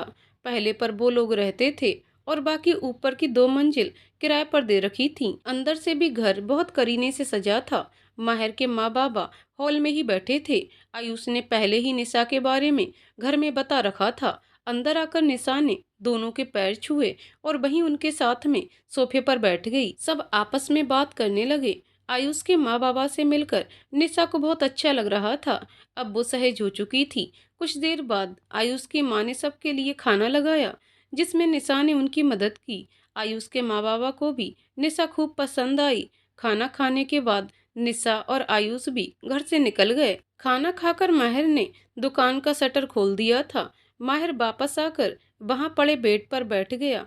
तभी उसको एक कॉल आया और वो साइड में बात करने चला गया और सलोनी पास पड़ी कुर्सी पर बैठकर उसका इंतजार करने लगी। माहिर, आपने अभी तक आपकी फैमिली के बारे में नहीं बताया। बस इतना पता है वो जयपुर रहते हैं। बाकी आपने कहा था कि सही वक्त आने पर बताएंगे।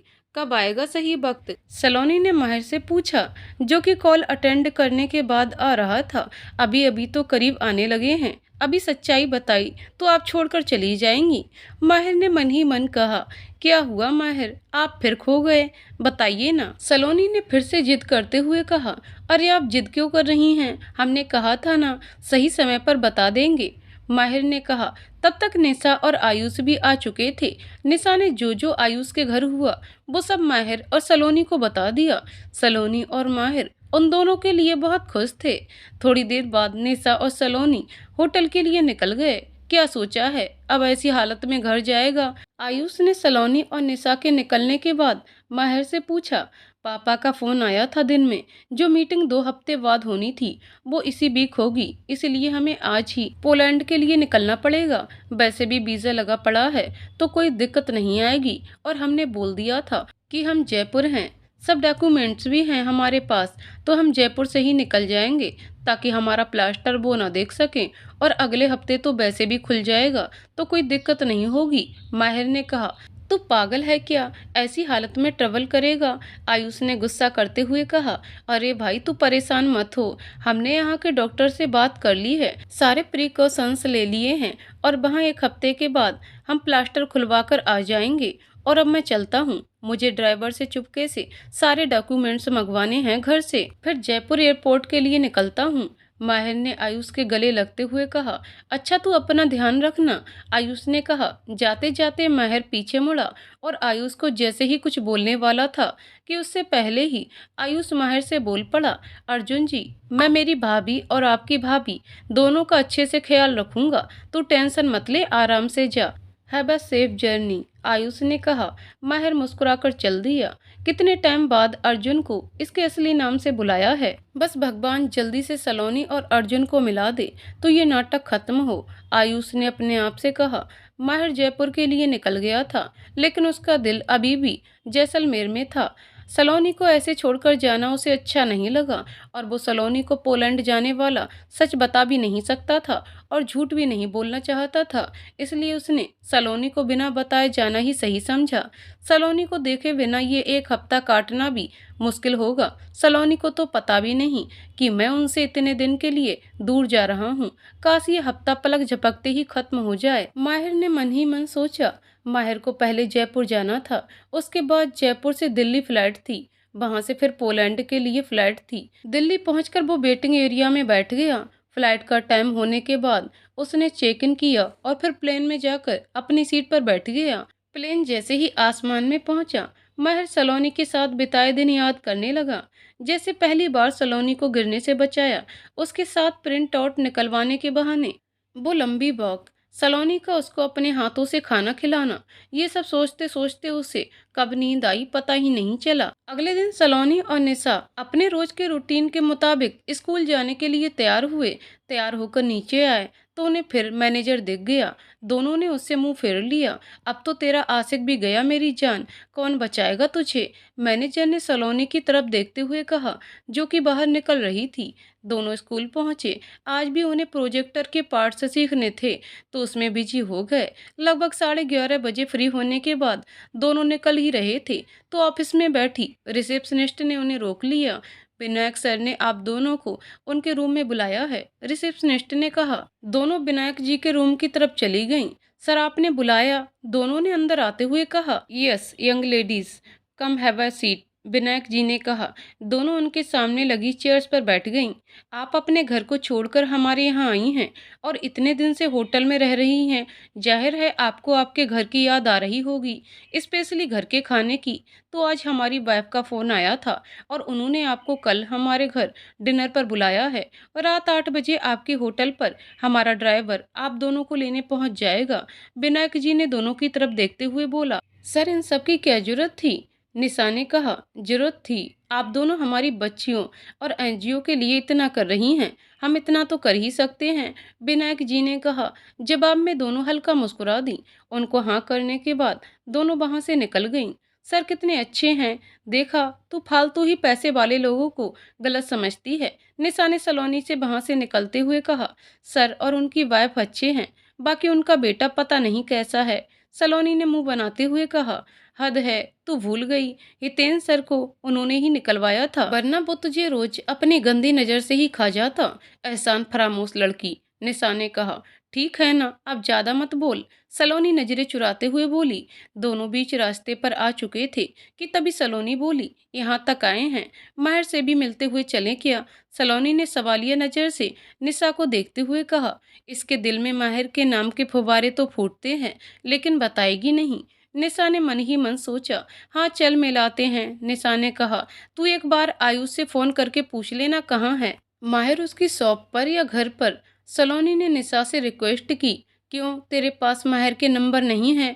तू ही पूछ लेना, निशा ने सलोनी के मजे लेते हुए कहा। नहीं है तभी तो तुझे बोल रही हूँ, सलोनी ने अपने दांत पीसते हुए कहा। ओहो मैडम, जिनसे इश्क करने लगी हैं उनके नंबर ही नहीं हैं, ये बात तो गिनीज बुक ऑफ रिकॉर्ड्स में छपनी चाहिए, निशा ने हंसते हुए कहा। कोई इश्क नहीं है, तुझे नहीं चलना तो मत चल, सीधा होटल चलते हैं, सलोनी ने झूठा गुस्सा दिखाया और आगे चली गई।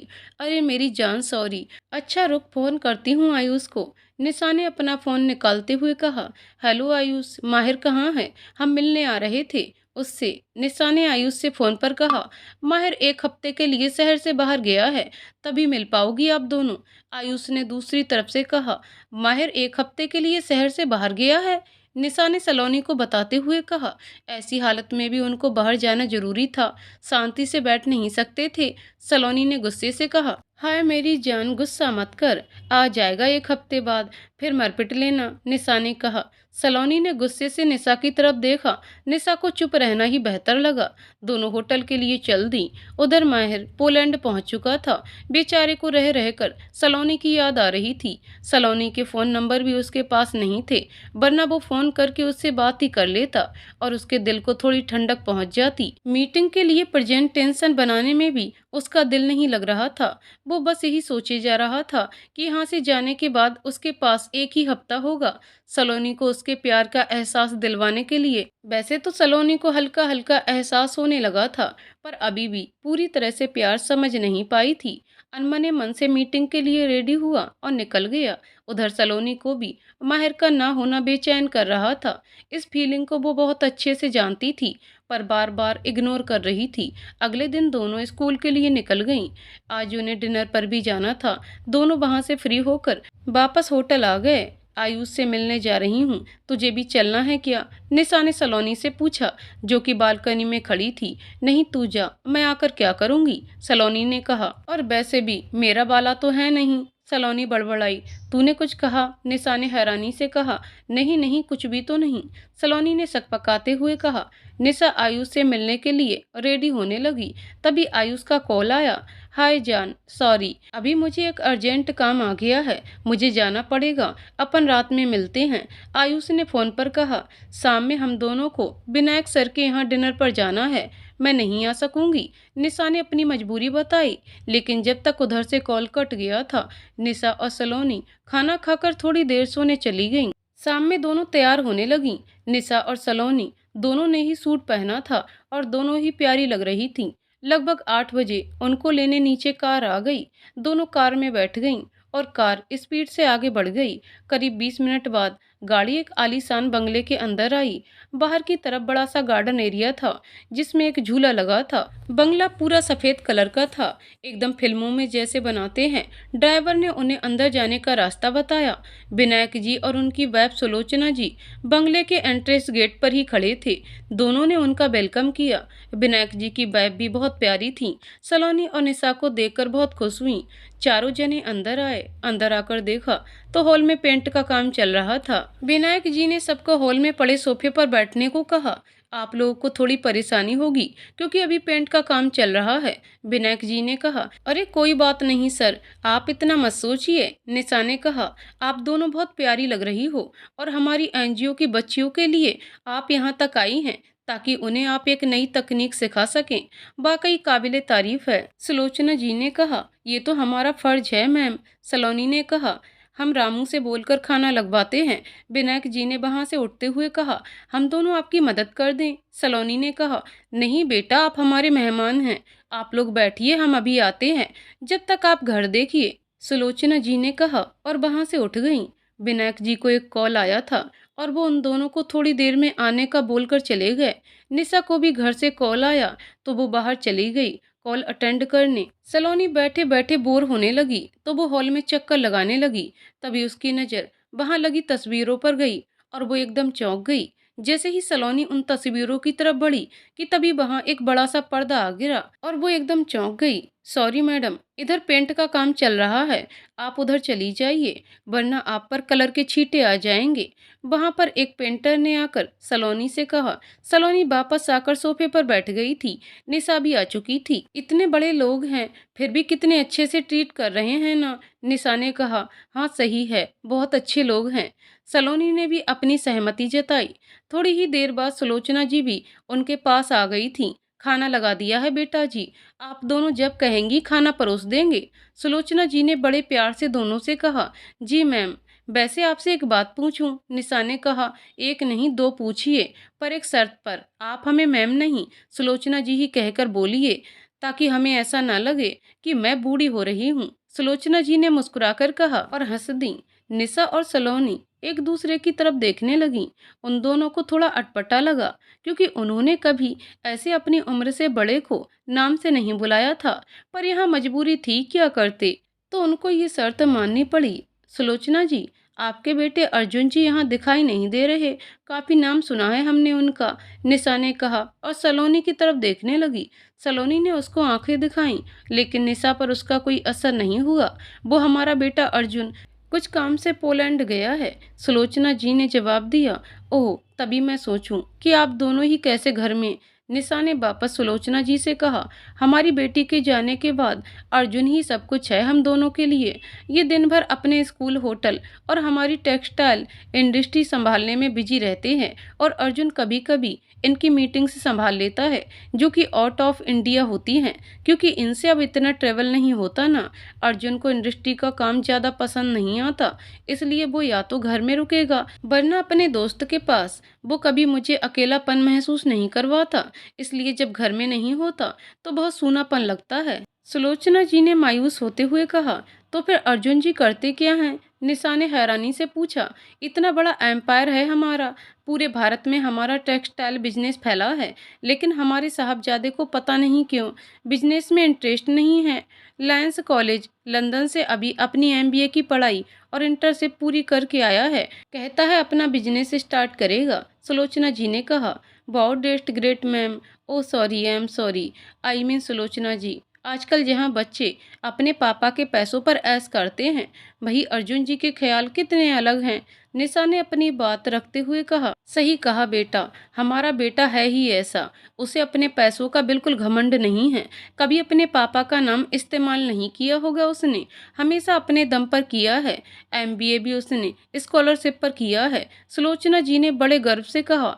ये बात सुनकर निशा ने सलोनी की तरफ देखा। सलोनी ने अपनी नजरें नीची कर ली। उसे अंदर ही अंदर एहसास हो रहा था कि वो कितना गलत थी। आप लोगों की बातें खत्म नहीं हुई अभी तक, विनायक जी ने उनके पास आते हुए कहा। बातें तो आप कर रहे थे और सुना हम लोगों को रहे हो, सुलोचना जी ने थोड़ा मुंह बनाते हुए कहा।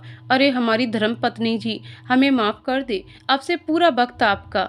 विनायक जी ने बड़े प्यार से सुलोचना जी की तरफ देखते हुए कहा। सुलोचना जी शर्मा दी, शर्म से उनके गाल एकदम लाल हो गए थे। हम इनको अर्जुन के बारे में बता रहे थे। सुलोचना जी ने विनायक जी से कहा, क्या बताया आपने इनको कि कैसे इतना सब होने के बाद भी वो अपने पापा का बिजनेस नहीं संभाल रहा? पता नहीं ये लड़का क्या चाहता है। विनायक जी ने थोड़ा गुस्सा होते हुए कहा, आप ऐसे क्यों बोल रहे हैं? आपका दिल रखने के लिए वो आपकी मीटिंग से अटेंड तो कर रहा है ना। सुलोचना जी ने कहा, ऐसी मीटिंग अटेंड करने से क्या मतलब जब उसको ये एम्पायर संभालना ही नहीं है। विनायक जी ने कहा, माफ़ करिएगा सर, मैं बीच में बोल रही हूँ, लेकिन आपको तो खुश होना चाहिए कि इतना सब होने के बाद भी अर्जुन जी में घमंड नहीं है। वो चाहे तो आपके पैसों पर ऐश कर सकते हैं, लेकिन नहीं, वो ऐसा कुछ नहीं कर रहे, बल्कि अपने पैरों पर खुद खड़े होना चाहते हैं। सलोनी ने कहा। सब सलोनी की बात से एकदम हैरान थे, सबसे ज्यादा तो निशा। उसको विश्वास ही नहीं हो रहा था कि जो सलोनी कुछ टाइम पहले अर्जुन की बुराई कर रही थी, वही सलोनी आज उसकी तरफदारी कर रही है। विनायक जी कुछ नहीं बोले। सुलोचना जी सिचुएशन की नजाकत को भांपते हुए बोली, चलिए बहुत देर हो गई बात करते हुए, अब खाना खाते हैं। सब उठकर डाइनिंग टेबल पर आ गए। खाने में बहुत सारी चीजें बनाई हुई थीं। सुलोचना जी ने बहुत मनोहार करके दोनों को खाना खिलाया। निशा और सलोनी को बहुत दिन बाद आज घर का खाना खाने को मिला था। दोनों ने भर पेट खाना खाया। खाना खाने के बाद दोनों निकलने को हुई। आप दोनों को हमारा ड्राइवर छोड़ आएगा, इतनी रात में अकेले जाना सेफ नहीं, विनायक जी ने कहा और ऊपर सीढ़ियों की तरफ बढ़ गए। रुकिए विनायक सर, सलोनी ने पीछे से आवाज लगाई। विनायक जी रुक गए और वापस सलोनी की बात सुनने के लिए पलटे। अगर आपको मेरी बातों का बुरा लगा हो तो माफ करिएगा सर, लेकिन मेरे पापा ने सिखाया है कि इंसान के पास कितना भी पैसा क्यों ना हो, उसे अपने पैरों पर खुद ही खड़ा होना चाहिए। अगर आपके दिल को किसी भी तरह की चोट पहुंची हो तो आई एम सॉरी, सलोनी ने बड़े अदब से कहा। विनायक जी जवाब में खाली मुस्कुरा दिए। अंदर ही अंदर विनायक जी सलोनी की बातों से काफी इम्प्रेस हुए। दोनों को गुड नाइट बोलकर ऊपर चले गए। सुलोचना जी ने उनको फिर आने को बोला और वो दोनों वहां से निकल गईं। होटल आकर दोनों ने कपड़े चेंज किए और बिस्तर पर पड़ गईं। वैसे तो तुझे आज हुआ क्या था?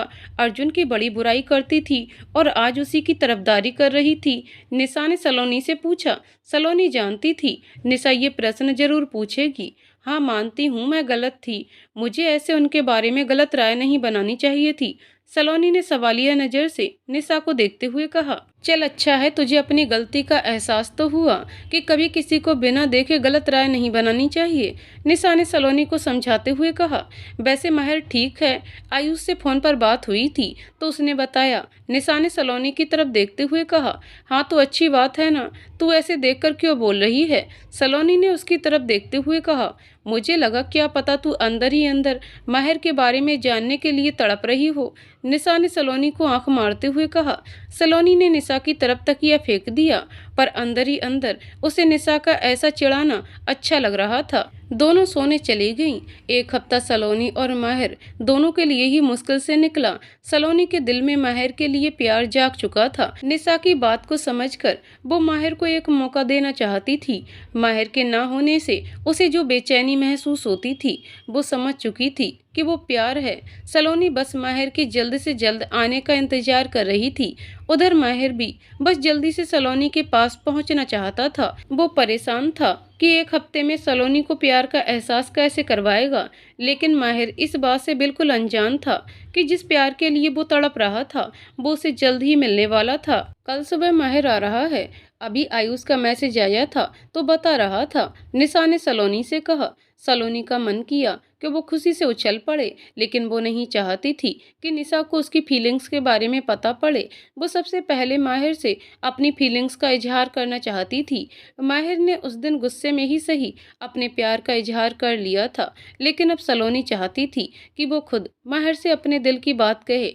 ये सोचकर सलोनी मन ही मन मुस्कुरा रही थी। सलोनी अपने में खोई थी। तभी सलोनी की तरफ से कोई प्रतिक्रिया ना पाकर निशा बोली, कि आबे कहाँ खो गई और ऐसे क्यों मुस्कुरा रही है? निशा ने सलोनी के सामने चुटकी बजाते हुए कहा। सलोनी को होश आया। हाँ तो अच्छी बात है, अब सो जा, बहुत देर हो गई है, सलोनी ने कहा और लेट गई।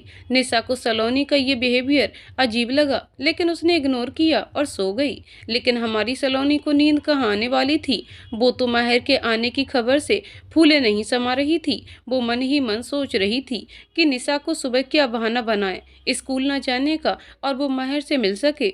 अगली सुबह सलोनी ने निशा को सर दर्द का बहाना बनाकर स्कूल जाने से मना कर दिया। निशा ने उसे दवाई लेने के लिए बोला और खुद चली गई। निशा के जाने के बाद सलोनी नहाने चली गई। आज उसने पीले रंग का सलवार सूट पहना था, कान में बड़े बड़े झुमके। आज सलोनी बहुत ही सुंदर लग रही थी। सलोनी तैयार होकर रूम से निकली कि उसे याद आया कि माहिर का नंबर तो उसके पास तो है नहीं। अब वो कैसे पता करे कि माहिर कहाँ है? फिर उसने सोचा कि माहिर रूम पर ही होगा या तो चूड़ियों की शॉप पर। पहले उसने माहिर के रूम पर जाने की सोची। वो होटल से माहिर के रूम पर जाने के लिए निकल गई। माहिर का रूम होटल से ज्यादा दूर नहीं था, इसलिए वो पैदल ही चल दी। उस रास्ते पर ज्यादा चहल पहल भी नहीं थी। सलोनी खुशी से चली जा रही थी और मन ही मन सोच रही थी कि वो माहिर को जब बताएगी कि वो उससे कितना प्यार करती है तो माहिर कितना खुश होगा। ये सब सलोनी सोच रही थी कि पीछे से एक मारुति वैन आई और सलोनी के पास रुकी। सलोनी कुछ समझ पाती उससे पहले ही वैन का दरवाजा खुला और उसे 2-3 लोगों ने अंदर खींच लिया। सलोनी ने पूरा जोर लगाकर चिल्लाना चाहा, पर उन्होंने पहले ही उसके मुंह में रूमाल और सर पर काला कपड़ा पहना दिया। मारुति वैन तेज स्पीड से आगे बढ़ गई और उसमें बैठी सलोनी छटपटाए जा रही थी। माहिर आयुष की शॉप पर बैठा हुआ था। दोनों हर चीज से अनजान बातें करने में लगे थे। यार हमें ना अब डर लग रहा है, सलोनी मानेगी कि नहीं? कभी उसको हमारे प्यार का एहसास होगा कि नहीं? माहिर ने मायूस होते हुए कहा। माहिर का ये चेहरा देखकर आयुष को हंसी आ गई। उसने माहिर की टांग खींचने का सोचा। हाँ यार, अब तो मुझे भी लगता है कि तेरा ये अनकहा प्यार कहीं अनकहा ही ना रह जाए। आयुष भी थोड़ा दुखी होते हुए बोला, पर मन ही मन उसको बहुत हंसी आ रही थी माहिर को परेशान करने में। साले कमीने, तुझे हमें और सांत्वना देनी चाहिए, तू और मायूस कर रहा है, माहिर ने कहा और वहां पास पड़े चूड़ियों के डब्बे को उठाया और आयुष पर फेंकने के लिए उठा लिया। अबे अर्जुन, संभाल कर, महंगी हैं चूड़ियां, तू पैसे वाले बाप की औलाद है, मैं नहीं, आयुष ने कहा और माहिर के हाथ से चूड़ियों का डब्बा ले लिया। तुझे कितनी बार कहा है, अपने बीच पैसों की बात मत लाया कर, वैसे भी वो हमारे बाप के पैसे हैं, मेरे नहीं, माहिर ने थोड़ा गुस्सा करते हुए कहा। अरे मेरी जान, माफ कर दे, मुंह से गलती से निकल गया, आयुष ने माहिर को पुचकारते हुए कहा। दूर हट, अपनी गर्लफ्रेंड से चिपट, हमसे नहीं। और कितनी बार कहा है तुझे कि हमें अर्जुन कहकर मत बुला। जब तक सलोनी को हम खुद सच्चाई नहीं बता देते तब तक हम नहीं चाहते कि गलती से भी सलोनी को ये पता चले। माहिर की आवाज में चिंता साफ झलक रही थी। तू टेंशन मत ले, गलती से मेरे मुंह से अर्जुन निकल गया, आज के बाद नहीं निकलेगा, और तू ज्यादा मत सोच, सलोनी मिल जाएगी तुझे, आयुष ने उसके कंधे पर हाथ रखते हुए कहा। हाँ यार, बस अब 1 हफ्ता और है, फिर तो वह चली जाएगी उदयपुर वापस, माहिर ने कहा। 1 हफ्ते में उसे एहसास हो जाएगा सलोनी को। डोंट वरी दोस्त, आयुष ने उसे सांत्वना दिया। माहिर अनजान था जिस प्यार को पाने के लिए वो बात कर रहा है, वो प्यार इस समय मुसीबत में था। सलोनी की हालत अभी एक मछली जैसी थी जिसको मछुआरे ने पानी से बाहर निकाल दिया हो। सलोनी छटपटा रही थी उनके चुंगल से निकलने के लिए, लेकिन ऐसा हो नहीं पा रहा था। 2 लोगों ने उसके हाथ पकड़ रखे थे और उसके मुंह में भी कपड़ा ठूस दिया था, जिससे उसके मुंह से आवाज नहीं निकल पा रही थी। सलोनी की आंखों से आंसू बहे जा रहे थे। उसको समझ नहीं आ रहा था कि कौन थे ये लोग और वो उसके साथ क्या करना चाहते थे। करीब 1 घंटे बाद मारुति वैन एक सुनसान बंद पड़ी मिल में रुकी। सलोनी को उन्होंने बाहर निकाला।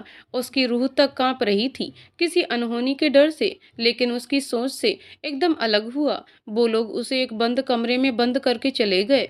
कुछ देर बाद एक आदमी आया। उसने उसके मुंह से काला कपड़ा हटाया और मुंह में फंसा कपड़ा भी निकाल दिया। सलोनी ने देखा कि उस आदमी ने अपना आधा मुंह कपड़े से ढक रखा था। यहाँ से भागने की और दरवाजा खोलने की कोशिश मत करना, कोई फायदा नहीं होगा, उस आदमी ने कहा और बाहर से कमरा बंद करके चला गया। सलोनी ने अपनी आंखें खोली और उसने देखा कि कमरे में ज्यादा उजाला नहीं था।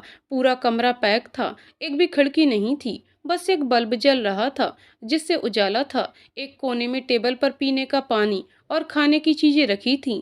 पास ही में बैठने के लिए चेयर पड़ी थी। सलोनी को कुछ समझ नहीं आ रहा था। अगर वो लोग उसके साथ कुछ गलत करना चाहते थे तो अब तक कर चुके होते, लेकिन उन्होंने ऐसा कुछ नहीं किया। उनका इरादा सलोनी समझ नहीं पा रही थी। उसने एक भी बार दरवाजा खोलने की कोशिश या चिल्लाने की कोशिश नहीं की, क्योंकि वो जानती थी कितना भी चिल्ला ले कोई उसकी आवाज नहीं सुनेगा।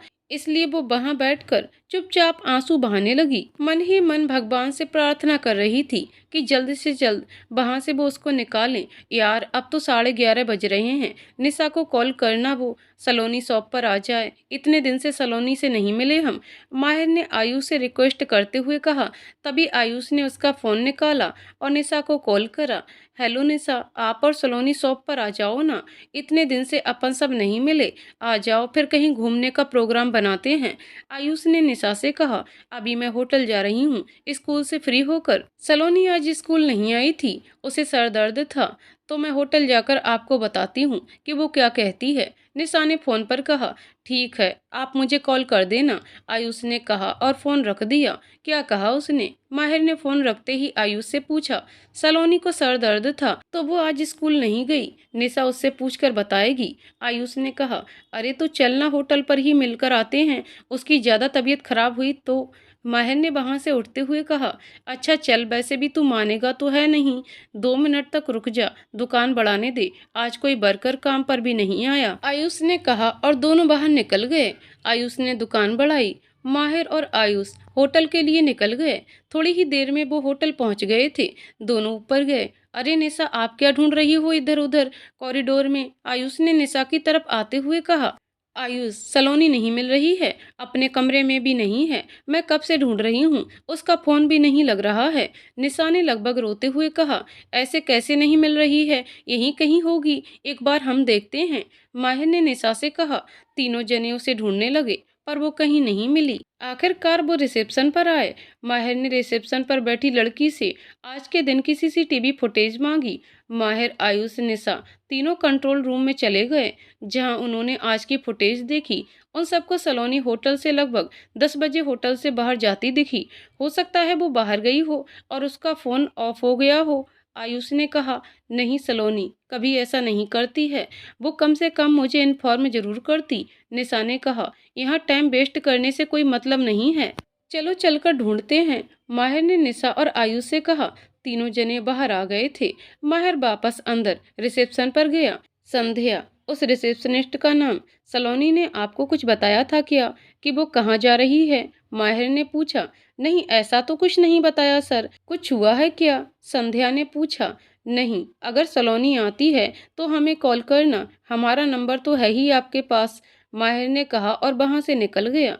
आपकी सलोनी आपको कभी नहीं मिलने वाली, अर्जुन सर, संध्या ने कहा और एक गंदी हंसी उसके चेहरे पर आ गई। माहिर, निशा और आयुष तीनों कार में बैठने लगे कि तभी वहां शंभू, वो प्रिंट आउट निकलवाने की दुकान वाला लड़का, भागता हुआ आया। अर्जुन भैया रुकिए, शंभू ने हाँफते हुए कहा। निशा एकदम चौंक गई कि वो माहिर को अर्जुन क्यों कह रहा है। उसने आयुष की तरफ देखा। आयुष ने उसे चुप रहने का इशारा किया। माहिर ने शंभू को बोलने के लिए कहा। अर्जुन भैया, आप उस दिन दुकान पर वो दीदी के साथ आए थे ना, उनको आज कुछ लोग जबरदस्ती गाड़ी में बिठाकर ले जा रहे थे। उस गाड़ी के नंबर भी नहीं थे, वरना मैं नोट कर लेता। वो मारुति वैन थी। उन्होंने दीदी को जबरदस्ती खींचा और उनके मुंह पर कपड़ा डाल दिया। मैं कुछ दूर तक तो वैन के पीछे गया था पर आगे न जा पाया। मैं आपको कब से ढूंढ रहा था, आप नहीं मिले। आयुष भैया की दुकान भी बंद थी, शंभू ने कहा। शंभू की बात सुनते ही सबके पैरों तले से जमीन खिसक गई। निशा रोने लग गई और माहिर तो वहीं जमीन पर बैठ गया। आयुष ने उन दोनों को संभाला और गाड़ी में बिठाया। शंभू को भी साथ लेकर पुलिस स्टेशन की तरफ मोड़ दी। आगे की कहानी अगले भाग में। तो दोस्तों, आपको कहानी कैसी लगी कमेंट करके जरूर बताइएगा। कहानी पसंद आई हो तो वीडियो को लाइक शेयर करें और चैनल को सब्सक्राइब करें। कहानी को पूरा सुनने के लिए बहुत बहुत धन्यवाद दोस्तों।